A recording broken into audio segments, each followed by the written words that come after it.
هذا التتويج العظيم للمنتخب الوطني أقل من 20 سنة.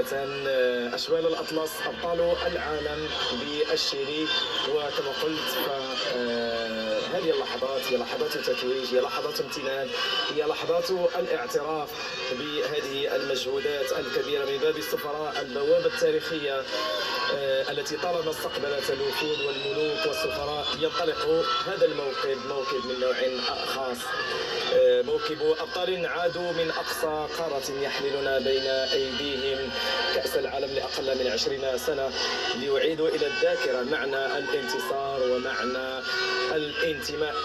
أشبال الأطلس أبناء الوطن يسيرون وسط زغاريد وأيضا أهازيج الشعب المغربي وهتافات الشباب، بينما هذه الحافلة تجوب شوارع العاصمة، عاصمة الأنوار الرباط.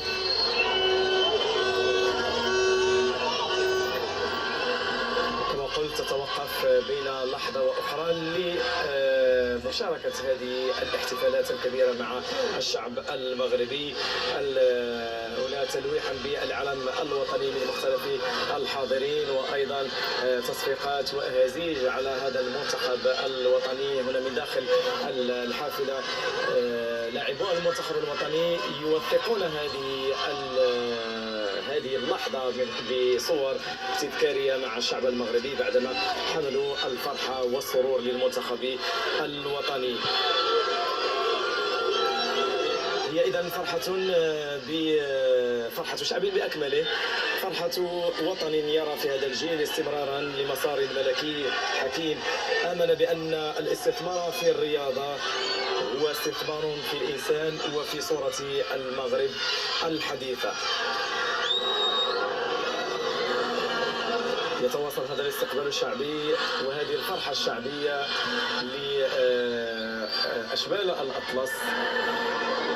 دائما أمين شاركوا معايا التعليق على هذا، حشنا مع الأسود في المونديال. تكرر هذه الصور هذو كيكون نفس الإحساس من خصو الدارجة. نعم نعم.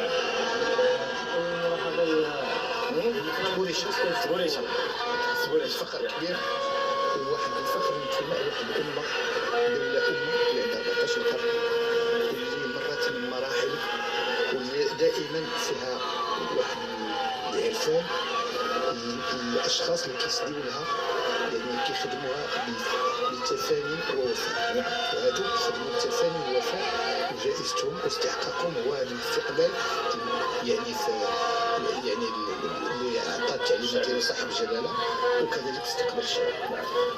انا كنشوف داروا استقبالات بحال هكا، وداروا حفلات بحال هكا اللي كنتجاو فرق. شفنا في 2004 شفنا الفرق المغربيه وشفناها المنتخب في قطر، ولكن اول مره اللي كتكون مكتوبه فيها ابطال العالم. ديما كنشوفوا كنلقاو شي حاجه مكتوبه من غير ابطال، كنلقاو تحيه للابطال، ولكن ابطال العالم انا هي اللي جاتني بقيت تنشوف فيها وتنعاود وقت ما تيدار الزوم على البيس تنشوف هذيك ابطال العالم، كنعاود نتاكد انني شفتها، لان جوبونس في كاع داكشي اللي شفنا اللي قبل ما عمرها ما كانت مكتوبه كتلقى. لقينا دوزيام بلاص، لقينا فخرونا، لقينا اسود فخر المغاربه، لقينا هادشي كامل، وكما انك تلقى مكتوب ابطال العالم.